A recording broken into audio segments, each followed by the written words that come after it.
The Galactic Council chambers floated in the darkness of space, far from any sun or planet. Inside the massive station, 17 different alien species sat in a circle.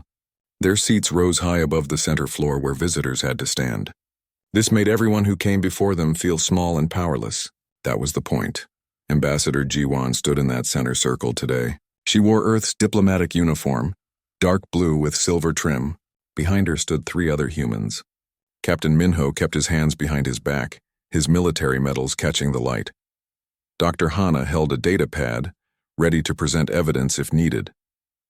And there was Hyun, the youngest of them all, barely 19 years old. She managed the communication systems, making sure every word spoken here was recorded and sent back to Earth. The Vrilex Hive Queen spoke first. Her body looked like a massive insect, with 6 legs and compound eyes that reflected light in strange ways. When she talked, hundreds of smaller voices echoed behind her main one. It sounded like a crowd speaking as one person. Humanity stands accused of breaking the expansion protocols. You have moved into 3-star systems that were not yours to claim. You have built stations and colonies without permission from this council. You have ignored our authority. Jiwan did not look afraid. She had been a diplomat for 20 years. She had faced angry aliens before. The systems in question were empty. No stations, no colonies, no markers. We checked the registry. No species had claimed them. Under the expansion protocols, empty systems are available to any species that can reach them.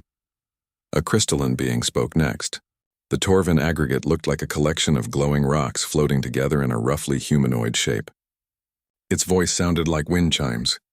The protocols also state that the Council must approve all new colonies. You did not ask for approval. We followed the emergency settlement clause, Jiwan replied. When a species faces population pressure, they may establish preliminary outposts. We sent notification after establishment as required. We are here now to formalize the claim. The other council members whispered among themselves, some in languages that sounded like music, others in clicks and hums, a few in sounds that human ears could barely register. Minho leaned close to Hyun and whispered, "Keep recording everything. Something feels wrong about this." Hyun nodded. Her fingers moved across her tablet, checking the broadcast channels. Everything was working perfectly. Every word was being recorded and transmitted on the official diplomatic frequency. The Hive Queen raised one of her blade-like arms. The chamber fell silent. The council has already voted. We do not recognize your claim. You will withdraw from all 3 systems within 72 hours. You will also pay 10,000 standard resource units as penalty for unauthorized expansion. Jiwan's calm expression finally cracked. That's impossible. We have 40,000 people living in those systems. We cannot evacuate them in 3 days. And 10,000 units would bankrupt our colonial development program. That is not our concern, the Torvin aggregate said. You have 72 hours. If you do not comply, we will take corrective military action. Dr. Hana stepped forward. May we present our evidence? We have surveys, registry searches, and precedent cases where similar situations were resolved diplomatically. The vote is final, the Hive Queen said. This session is over. That was when Hyun noticed something. Her communication tablet was showing activity on a closed channel. One of the council members had forgotten to fully encrypt their private conversation. She could see the messages passing between several council species. Her eyes went wide. She looked at the words on her screen and felt her stomach drop. They were planning to attack regardless of compliance. The deadline was just for show. They had already positioned their fleets near human space. Without thinking, Hyun tried to close the channel. But her fingers hit the wrong button.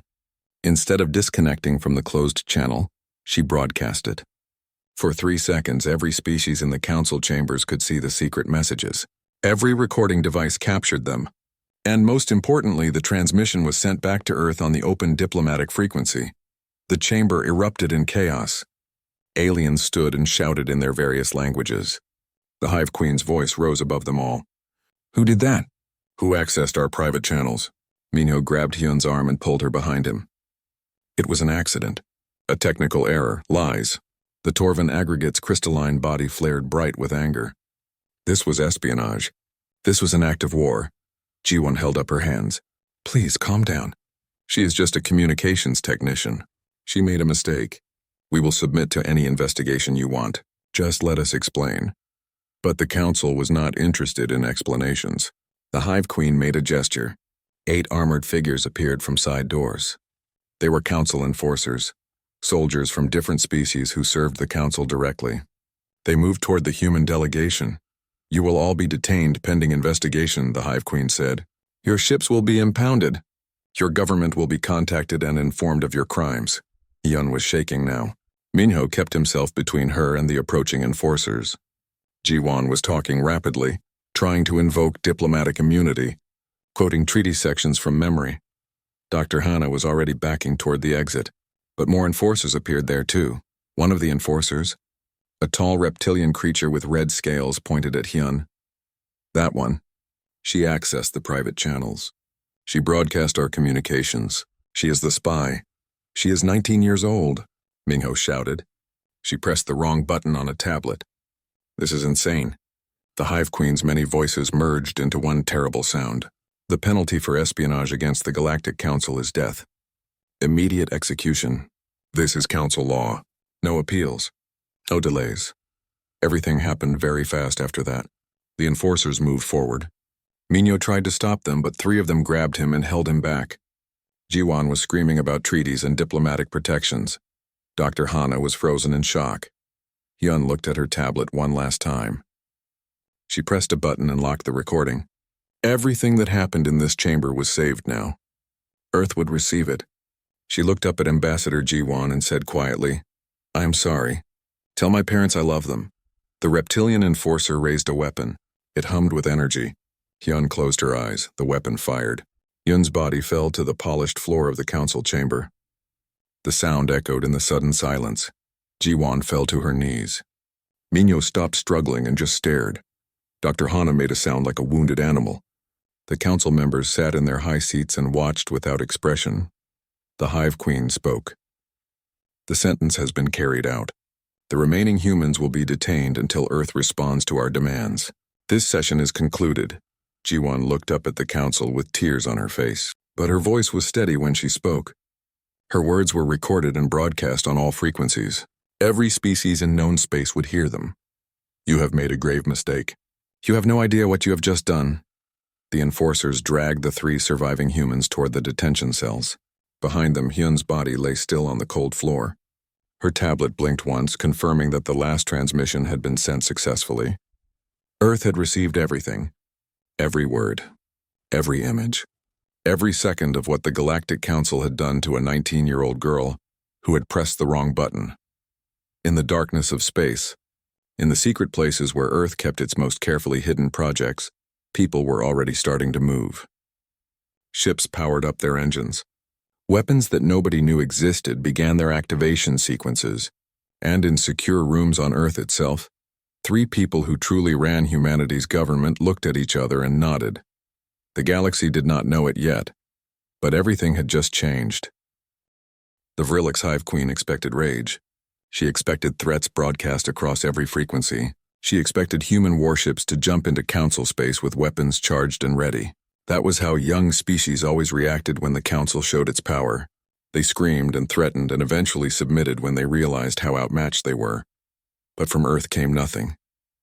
Just silence. The first sign that something was different came 6 hours after Hyun's execution. Every human merchant ship in council space received the same message. It was short and simple. Return home immediately. Cancel all contracts. Leave now. Within 12 hours, there was not a single human trader anywhere in council territory. They had dropped cargo mid-delivery, abandoned profitable routes, and jumped back toward Earth without explanation. The Torvin aggregate tried to contact Earth's government through the normal diplomatic channels. The channels were still active, but no one answered. Messages were delivered but never read. It was like shouting into an empty room. 3 days passed. Then a week. Human colonies on the frontier started going dark. Not destroyed, not abandoned, just quiet. They stopped broadcasting on public frequencies. They stopped accepting visitors. Ships that approached human stations were politely told to leave and not come back. No threats. No hostility. Just cold, absolute rejection. The council members started to feel uncomfortable. This was not the response they had expected. "Perhaps we were too harsh," one of the smaller council species suggested during a closed session. The girl's death was broadcast everywhere. The other species are watching how we handle this. We handled it according to our laws, the Hive Queen insisted. She committed espionage. The penalty is clear. Humanity needed to learn respect for council authority. But the silence continued. 2 weeks became 3.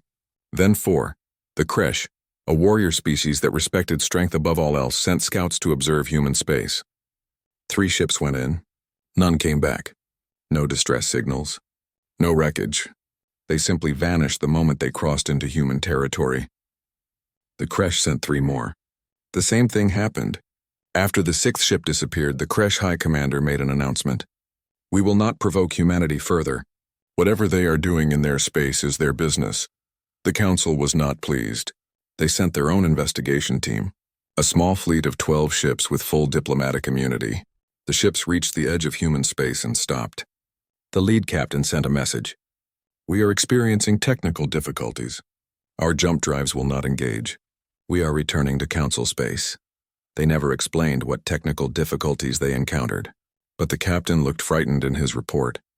Meanwhile, in the hidden parts of Earth's government, 3 people met in a room that officially did not exist. The room was deep underground, shielded from every kind of sensor and surveillance. Even most of Earth's government did not know these 3 people were the ones who really made decisions. Admiral Deho was the first to speak. He was an old man now, with gray hair and scars from wars that most people had forgotten. The Shadow Fleet is ready. We have 147 ships that the Council doesn't know about. We built them in deep space over the last 30 years. They are faster and more advanced than anything the Council has. Director Suman nodded. She looked like a teacher or a librarian, gentle and soft-spoken. But she ran the Erebus Division, Earth's intelligence and black operations organization. We have agents in place throughout Council space. We know their fleet positions, their command structures, their supply lines. We could cripple them in a coordinated strike. Chancellor Bora was the youngest of the 3, but she was the one who made final decisions. She looked at the images on the wall screens. Pictures of Hyun. The girl had been so young, so excited to be part of the diplomatic mission. She had collected rocks from every world she visited. Her dream was to see the whole galaxy someday. No, Bora said. We are not going to fight them. Admiral Deho frowned. Then what was the point of building the Shadow Fleet? We are going to show them something that makes fighting irrelevant, Bora replied. Director Suman, is Project Nightfall ready? Suman hesitated. Theoretically, yes. We have never tested it at full scale. The mathematics work. The simulations are successful. But if we activate it and something goes wrong, then we all die, Bora finished. I know. But if we do nothing, more humans will die. The Council sees us as weak now. They will push harder. They will take more from us. And eventually they will decide we are too dangerous to exist and they will try to wipe us out. Better to take the risk now. What about the moral implications? Admiral Deho asked. Nightfall is not a weapon. It is something worse. Bora looked at Hyun's picture again. They executed a teenager for pressing the wrong button on a tablet. They broadcast her death to humiliate us. Do you think they have moral high ground here? No, Deho admitted. But we might lose ours if we use Nightfall. Then we will carry that burden, Bora said. Because the alternative is extinction. Director Suman, begin final preparations. Admiral Deho, move the Shadow Fleet into position. We will give the Council one more chance to walk away. If they refuse, we activate Nightfall. In Council space, the Hive Queen was growing frustrated. 5 weeks had passed since Hyun's execution. The humans had not attacked. They had not even complained. They had simply withdrawn from galactic society completely. It was embarrassing. Other species were starting to question the Council's authority. We must force a response, the Torvan aggregate said. Send a fleet to human space. Demand they submit to inspection. If they resist, we will have justification for military action, the Hive Queen agreed. A fleet was assembled. 47 ships from various Council species. Not enough to conquer Earth, but enough to make a statement. The fleet jumped into the system where humans had their disputed colonies. The colonies were empty. Not destroyed, not abandoned in panic. Just empty. The stations were still powered. The orbital facilities were still functioning. But every human was gone. The fleet searched for 3 days and found nothing. No clues. No signs of where the humans had gone. Then they found the message. It was waiting for them on a satellite near the 4th planet. A simple text file with coordinates and a timestamp. 3 days from now. A system 200 light-years from Council space. No explanation. No threats. Just an invitation. The Council debated for 2 days. Half wanted to ignore it, half wanted to bring overwhelming force. In the end, they sent an observation fleet. 50 ships. Scientists and observers from a dozen species. They would see what the humans wanted to show them and report back. The ships arrived at the coordinates on time. They found an empty system, one gas giant with several moons. No stations, no planets capable of supporting life, and one small human ship waiting for them. The ship's transponder identified it as Hyun's memory. The name made several council observers uncomfortable. They remembered the young human girl. Some of them had felt the execution was too harsh, but they had remained silent during the vote. A transmission came from the human ship.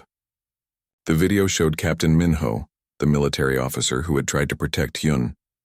He looked older now, tired, but his voice was steady. "Thank you for coming. We wanted to show you something." Hyun was 19 years old. She loved music. She collected rocks from every world she visited. She wanted to see the universe at peace. You killed her because she made a mistake. You killed her to make a point about your power. He paused. The observers waited. Several of them felt their breathing quicken. Something about Minho's calm voice was more frightening than any threat. "We have built something in her memory," Minho continued. "We want you to understand what you created when you killed that girl.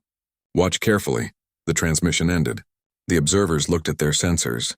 Space was beginning to bend near the system's fourth moon. Energy readings were spiking in ways that should not be possible.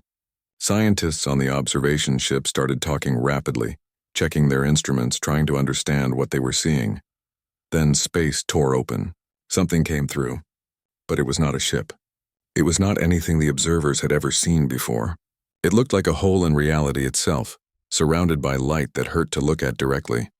The fourth moon vanished. Not exploded, not destroyed, simply gone. One moment it was there, a lifeless ball of rock orbiting the gas giant. The next moment there was empty space. The moon had not left debris. It had not scattered into asteroids. It had ceased to exist. The observation ships went silent. Every species represented in that fleet was suddenly very afraid, because they all understood what they had just witnessed. Humanity had not built a weapon. They had built something far worse. The scientists on the observation ships checked their instruments again and again. They ran diagnostics. They compared data with other ships. Every sensor confirmed the same impossible thing. The moon was gone, not destroyed, not moved, gone, as if it had never existed. But humanity proved it had existed. A second transmission came from the Hyun's memory. This time it was Director Suman who appeared on screen. She looked calm and professional, like someone giving a boring lecture. But her words were anything but boring. "You are looking at your instruments and seeing nothing where the moon used to be. You are thinking this is some kind of trick. Perhaps we moved it. Perhaps we hid it somehow. So we will show you proof." The screens on every observation ship filled with data. Photographs of the moon taken just hours before. Trajectory calculations showing its orbit. Gravitational measurements from the gas giant that accounted for the moon's mass. Survey records from 3 different species who had mapped this system decades ago. All of it proving the moon had been there. "Now check your current readings," Suman said. The scientists did. The gravitational field of the gas giant had changed. It was now consistent with a system that never had that fourth moon. The orbital mechanics of the remaining moons had adjusted. Even the dust patterns in the ring system had shifted. The universe itself had rewritten reality to accommodate the absence of the moon. One of the Quillan observers, a species known for their scientific expertise, made a sound of horror. "This is not possible. You cannot remove something from existence and have the universe adjust. This violates every physical law we know." Suman smiled on the screen. It was not a happy smile. "We thought the same thing. But then we kept researching. We kept testing. And we found a way. We call it the erasure engine. It does not destroy matter. It removes the quantum probability of matter from existence. It makes the universe forget that something was ever there." She let that sink in for a moment. Then she continued. "The moon was a test, a demonstration. We wanted you to understand what is possible. Because we can do this to more than moons. A new image appeared on the screens. It showed a planet. Then the planet vanished, just like the moon had. Then a fleet of ships also vanished. Then a space station gone. We can erase planets, Suman said. We can erase fleets. We can erase space stations.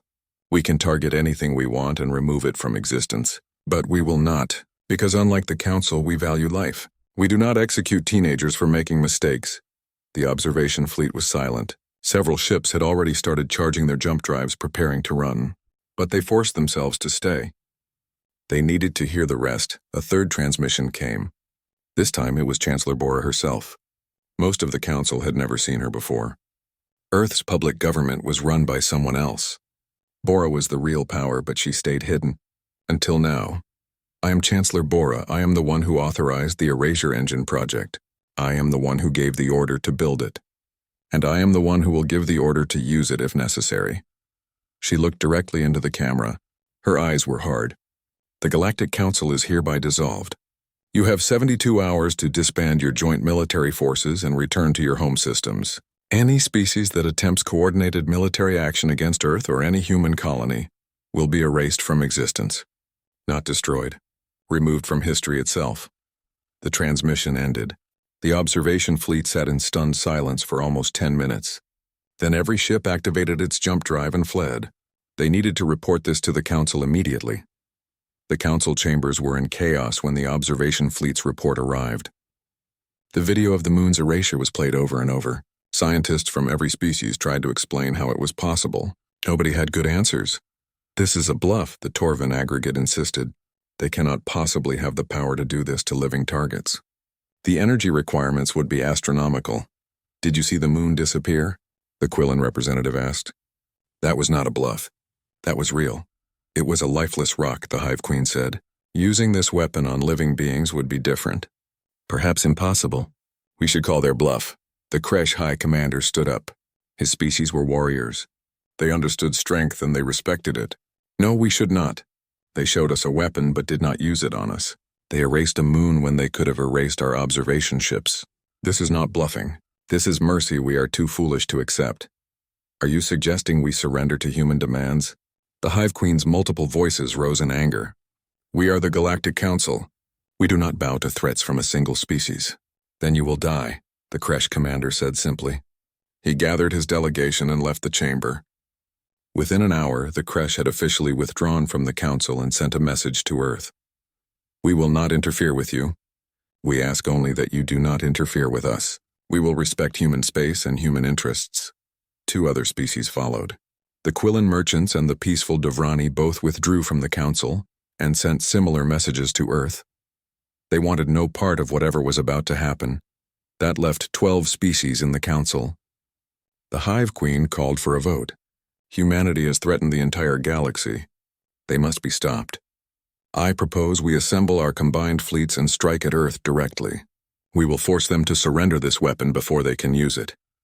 The vote was 8 in favor and 4 against. The 4 who voted against immediately withdrew from the Council. They did not want to be part of what was coming. The remaining 8 species began assembling their fleets. It took 2 weeks. Ships came from across Council space. Battleships and carriers, destroyers and cruisers, support vessels and troop transports. In total, 8,000 ships gathered at the rally point. It was the largest military force ever assembled in known history.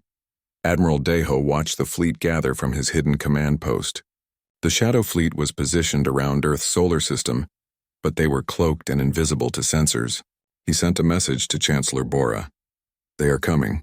8,000 ships. They will arrive in 6 hours. Bora looked at the tactical displays. 8,000 ships. If they all fired at once, Earth would be destroyed in minutes. The Shadow Fleet could fight, but they would be outnumbered almost 60 to 1. This was exactly the situation they had prepared for. Is the erasure engine ready? She asked. Yes, Director Suman replied. Earth itself is the focusing array now. We can target anything in the solar system or beyond. But once we activate it, there is no going back. Every species in the galaxy will fear us. We will become the monsters they think we are. They already think we are monsters, Bora said. We killed a girl. We left them no choice. Admiral Deho shook his head. They killed Hyun, not us. And we are about to kill thousands in response, Bora replied. Maybe hundreds of thousands, depending on how many crew are on those ships. That is what we chose when we built this weapon. We chose to be willing to do terrible things so Earth could survive. The Council fleet arrived exactly on time. 8,000 ships dropped out of jump space in perfect formation. They surrounded Earth's solar system. Every weapon was charged. Every targeting system was locked on Earth itself. The Hive Queen transmitted from her flagship. Humanity, you will surrender the erasure engine technology immediately. You will submit to Council authority. You will accept occupation of your worlds until we are satisfied. You are no longer a threat. You have 10 minutes to comply. Admiral Deho sent a response. It was short. Last chance, turn back. We do not want to do this. The Hive Queen laughed. Her multiple voices made it sound like a swarm of insects. You are outnumbered 8,000 to 1.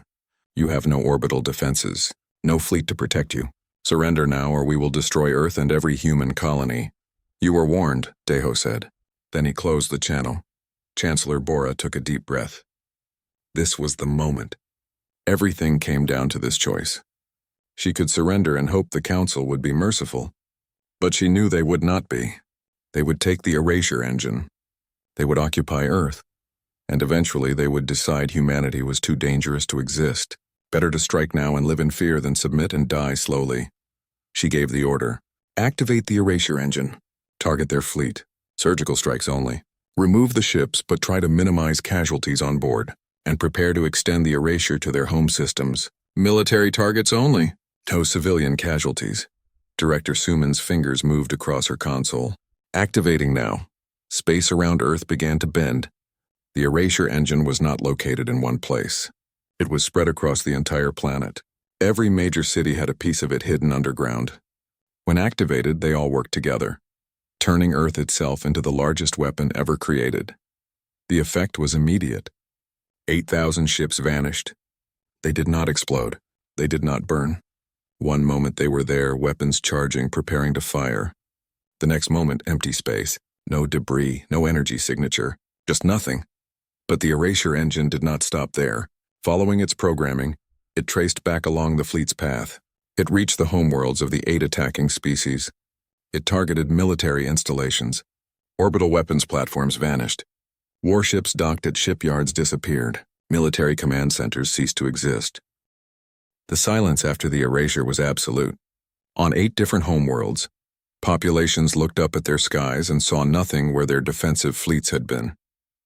Orbital stations that had floated above their cities for centuries were gone. Command centers that had coordinated their military forces for generations had vanished.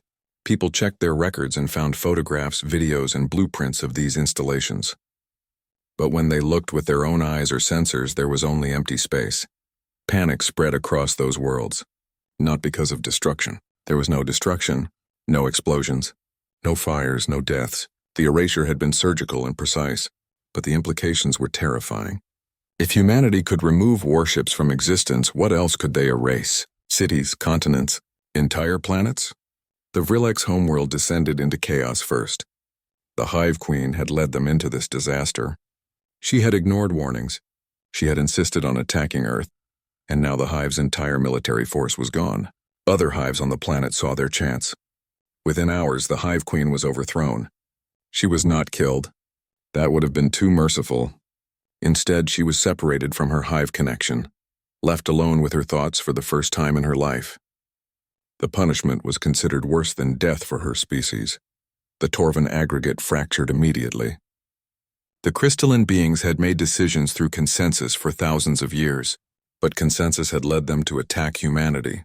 Now different factions blamed each other. Some wanted to apologize to Earth. Others wanted to hide and hope humanity forgot about them. Within days, the aggregate broke into 17 separate groups. They would never be unified again. The other 6 species that had attacked Earth faced similar turmoil. Governments fell. Leaders were arrested by their own people. Populations demanded answers. Why had their leaders provoked humanity? Why had they not believed the warning? Why had they thrown away their military strength for pride? Ambassador Jiwan watched all of this from Earth. She had been released from council custody when the erasure happened. The detention facility she was in simply lost power. The doors opened and she walked out. Captain Minho and Dr. Hana were with her. They had commandeered a shuttle and returned to Earth. Now Ji-won stood in a command center deep underground, watching the galaxy tear itself apart. Chancellor Bora stood next to her. "We did not kill anyone," Bora said quietly. "The erasure was designed to target only military hardware, ships, weapons, installations, but we checked for life signs first. Any crew members were transported to nearby stations or planets before their ships were erased. The same for personnel in the military facilities." Ji-won looked at the Chancellor. "But they do not know that, do they? They think we killed hundreds of thousands of their people." "No," Bora admitted. "We will announce it soon. But for now, let them be afraid. Fear will keep the peace better than treaties ever did." Minho spoke up from his console. "We are receiving thousands of transmissions. Some are asking for mercy. Some are pledging neutrality. A few are asking how they can make amends." "And the 8 species we erased military capacity from?" Bora asked. "Their governments are in collapse," Minho replied. "They are too busy with internal problems to worry about us right now." "That was the point, I think." Director Sumin entered the room. She looked tired. The erasure engine required constant monitoring to make sure it did not malfunction. She had been awake for 3 days straight. "We are receiving a transmission from the Kresh High Commander. He wants to speak with you directly, Chancellor." Bora nodded. "Put him on screen." The Kresh Commander appeared. His species looked like bipedal reptiles with dark red scales and golden eyes. He was scarred from many battles. But he did not look angry or afraid. He looked respectful. "Chancellor Bora, my species respects strength. We respect warriors who have the courage to do what is necessary. What you did was not war. It was something beyond war. You showed mercy by not killing.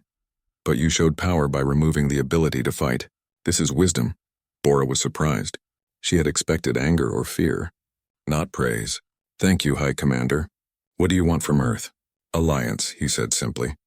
"Not submission. Not service. Alliance between equals. My people withdrew from the Council because we saw what was coming. We did not want to be on the wrong side of this conflict. Now we want to be on the right side." "And what do you think the right side is?" Bora asked. "The side that protects life while being willing to take it if necessary. The side that shows restraint when they could show destruction. That is your side. That is the side we wish to be on." Bora considered this. An alliance with the Kresh would be powerful. They were known as fierce warriors. But they were also honorable. "We will consider your offer. For now, we ask only that you respect human space and help us maintain peace in the galaxy." The Kresh Commander bowed his head. "It will be done." The transmission ended.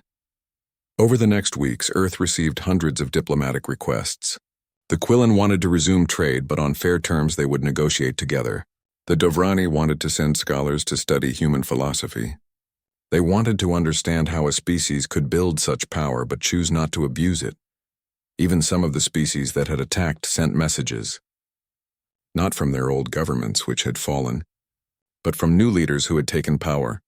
They apologized for the actions of the previous administrations. They asked if there was a way to make peace. Ambassador Ji-won was put in charge of responding to all these requests. She was tired. The last months had aged her. She had watched Hyun die. She had been imprisoned. She had watched Earth erase the military power of 8 species, but she was still a diplomat. She still believed in talking rather than fighting. She sent the same message to everyone who contacted Earth. "We do not want an empire. We do not want subjects or servants. We wanted to be left in peace. The Galactic Council killed one of our own to make a point. We erased their military power to make a different point. Now let us try something new. Let us talk before fighting. Let us negotiate before threatening. Let us build something better than what came before." But there was one last message Earth needed to send. Director Suman prepared it carefully. It was broadcast on every frequency, to every species in known space. It was Chancellor Bora speaking. "To all civilizations who can hear this message, Earth has demonstrated a weapon unlike anything the galaxy has seen before. We call it the erasure engine. It can remove anything from existence. Ships, stations, planets, even stars if we choose. But we will not use it again except in self-defense. We are not conquerors. We are not tyrants. We simply want to exist in peace." She paused, letting that sink in. "However, understand this clearly. Any military aggression against Earth or human colonies will result in erasure. Any coordinated attack by multiple species will result in erasure. Any attempt to develop weapons to counter the erasure engine will result in erasure. We will not give warnings. We will not negotiate with attackers. We will simply remove the threat." Another pause. When she spoke again, her voice was softer. Hyun was 19 years old. She died because she made a mistake, because the council valued pride more than life. We have built this weapon in her memory, not to honor her because she would have hated this, but to make sure no one else dies the way she did. To make sure humanity survives in a galaxy that has shown us how cruel it can be. The broadcast ended. Earth went quiet again. Not the frightening silence from before, but a watchful quiet, like a guard standing watch, always ready, never aggressive, but absolutely willing to act if necessary. 6 months passed. The galaxy slowly adjusted to its new reality. Earth was now the dominant power, but they did not behave like dominant powers usually did. They did not demand tribute. They did not occupy territory. They did not force other species to follow their rules. Instead, they just watched. Human ships patrolled their own space and occasionally ventured out to observe. If they saw military aggression between other species, they sent a warning, just once. If the aggression continued, they erased the weapons being used. Not the ships, not the people, just the specific weapons. It was targeted, precise, and terrifying. A few species tested the boundaries. The Vren Combine tried to invade a neighboring system. Earth erased their invasion fleet. Not destroyed it, erased it. The Vren immediately withdrew and sent apologies to both Earth and the species they had tried to invade. The message was clear. Earth was not going to rule the galaxy, but they were not going to allow anyone else to rule it through force either. A new balance had emerged. Not peace through cooperation. Not yet, but peace through fear. Peace through the knowledge that violence would be met with something worse than violence. It would be met with erasure. 50 years had passed since Hyun died on the floor of the council chambers. The galaxy was different now. Not better, perhaps. Not the peaceful paradise young Hyun had dreamed about, but different. Safer in a strange way. Earth had not become the empire everyone feared. They had not conquered worlds or demanded tribute. They had not forced other species to bow to human authority. Instead, they had done something far more unusual. They had become guardians. Silent, watchful, and absolutely terrifying to anyone who thought about starting a war. The erasure engine remained operational, hidden beneath Earth's surface. Everyone knew it was there. Everyone knew what it could do. And that knowledge changed how species behaved. Wars still happened. Species still had conflicts. But they were small conflicts. Border disputes. Trade disagreements. The kind of problems that could be solved through talking and compromise. Because everyone knew that if a conflict became too large, if too many ships gathered in one place with weapons armed, Earth would notice. And Earth would act. In orbit around Earth itself floated a new structure. Hyun's Memorial Station. It was not a military installation. It was not even particularly large. It was just a simple station with large windows that looked out at the stars. Inside were Hyun's belongings. Her music collection, her rock samples from different worlds, her personal journals, and always one human standing watch. The watch rotation was voluntary. Millions of humans had signed up over the years. They would spend a week at the station, looking at Hyun's things, remembering why restraint mattered. Remembering that the power to erase civilizations came with the responsibility to never use it unless absolutely necessary.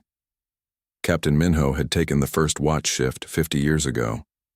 He was an old man now, retired from military service, but he still visited the station regularly. He had been there when Hyun died. He had tried to protect her. He carried that failure with him every day. Today he stood at the observation window with a young woman. Her name was Yoonji, and she was a student studying galactic history. She had been born 30 years after Hyun's death, in a galaxy that had been shaped by what happened in those council chambers. "Did you know her well?" Yoonji asked, looking at the hologram display that showed images of Hyun's life. "Not as well as I should have," Minho replied. "She was on the diplomatic mission for only 3 months before it happened. She was always cheerful, always curious. She asked questions about everything. She wanted to understand the aliens we met, not just coexist with them." Yoonji studied the rock collection displayed in a glass case. Each rock had a small label telling which world it came from. She visited 17 different worlds in 3 months. That is more than most people visit in their entire lives. She was excited about her assignment, Minho said. Most communication specialists stay on Earth or work on ships. But Jiwon specifically requested her for the diplomatic team. Hyun was good at learning languages. She had a gift for understanding how different species communicated. And the council killed her for pressing the wrong button. Yes. Minho's voice was heavy with old anger. They could have arrested her. They could have investigated. They could have accepted that it was an accident. But they wanted to make a statement about their power. They wanted to show humanity that we were subject to their laws, their authority. Instead, they showed us that we could never trust them. Below them, on Earth's surface, Chancellor Bora sat in a secure meeting room with Admiral Daeho and Director Suman. They met like this once a month. The three people who had made the decision to activate the erasure engine 50 years ago. They were all old now. Daeho was 93. Suman was 87. Bora was the youngest at 76. We have received 347 diplomatic requests this month, Suman reported. Most are routine. Trade agreements, travel permissions, scientific cooperation, but 17 are requests for military assistance. What kind of assistance? Bora asked, the usual. Smaller species being pressured by larger neighbors. They want us to intervene. To use the erasure engine to level the playing field. Bora shook her head. We are not galactic police. We established that from the beginning. We only intervene if we see genuine threats to peace. Border disputes do not qualify, I agree, Daeho said. But we need to be careful. Some of these smaller species see us as their only hope against oppression. If we refuse to help, they might see us as no better than the old council. Then we help them help themselves, Bora replied. We can provide defensive technology. We can mediate disputes, but we do not erase their enemies for them. That road leads to dependency. They will expect us to solve every problem, and eventually, we will become what we fought against, a dominant power that controls the galaxy through threat of force. Suman pulled up a star map. There is one situation that might require intervention. The Tarek Federation is mobilizing forces near the Quillan trade routes. Our analysis suggests they are planning to seize control of several key systems. How large is the mobilization? Bora asked. 800 ships so far, growing daily. Daeho frowned. That is a significant force, but not large enough to trigger our automatic response protocols. We established the threshold at 1,000 ships, remember? I remember, Bora said. But I am concerned about the Quillan. They were one of the first species to break with the old council. They have been good neighbors to humanity. We owe them consideration. We owe them the same thing we owe everyone, Suman countered. Consistency. We cannot have favorites. We cannot intervene just because we like the Quillan. We intervene based on clear rules. Otherwise, we become arbitrary, and arbitrary power is tyranny. Bora considered this. Suman was right. They had established clear rules for when Earth would use the erasure engine. Those rules had to apply to everyone equally. Send a message to the Tarek Federation. Remind them that large military mobilizations make us nervous. Tell them we are watching. That should be enough to make them reconsider. And if it is not enough, Daeho asked, then we wait until they cross the threshold. Rules exist for a reason. On the other side of the galaxy, a new institution was forming. It called itself the Assembly. Unlike the old council, membership was voluntary. Any species could join and any species could leave. There were no votes that could force species to obey. There were no enforcers to punish those who broke council law. Instead, the Assembly was just a place to talk, to negotiate, to solve problems before they became wars. Ambassador Jiwon had retired from active diplomatic service 20 years ago, but the Assembly had asked her to give a speech at their opening session. She stood now before representatives from 143 different species. Some of them had been part of the old council. Some had fought against it. Some had stayed neutral during the chaos 50 years ago. Jiwon was 78 years old. Her hair was white. Her hands shook slightly from age. But her voice was still strong, still clear. We are here because a girl died, she began. Hyun was 19 years old. She made a mistake. She pressed the wrong button on a communication device, and the Galactic Council executed her for it. They wanted to make a statement about power. They succeeded, but it was not the statement they intended. She looked around the chamber. So many different faces, so many different species. Earth could have responded with violence. We could have sent warships. We could have destroyed the Council with conventional weapons. But we did something different. We built a weapon that made conventional war obsolete. We built the erasure engine. And we used it once, just once, to remove the military capacity of the species that attacked us. Since then, we have kept the peace through fear. Species do not start wars because they know we will erase their weapons. This has worked. The galaxy is more peaceful now than it has been in 1,000 years. But peace through fear is not real peace. It is just delayed violence. We need something better.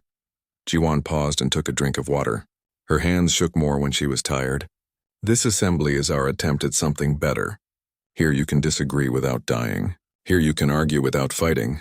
Here you can solve problems through words instead of weapons. Earth will not force you to use this assembly. We will not punish you if you choose not to participate, but we encourage you to try. Because Hyun wanted to see the universe at peace. Real peace. Not the peace of fear that we created, but peace built on understanding, on cooperation, on the choice to talk instead of fight. This assembly is our gift to her memory, a better gift than the erasure engine, a gift that honors what she believed in, not what we became after she died. The chamber was silent when Jiwan finished. Then slowly, representatives began to stand. One by one, species after species rose to their feet. It was not applause. Many species did not applaud, but it was respect. Recognition of truth. An old Kresh warrior, the same high commander who had offered alliance 50 years ago, approached Jiwan after the session ended. He was ancient now, scales faded and eyes dim, but he still moved with dignity. Ambassador Jiwan, I was there when the old council killed your young one. I voted against it. I knew it was wrong, but I did not stop it. I carry that shame.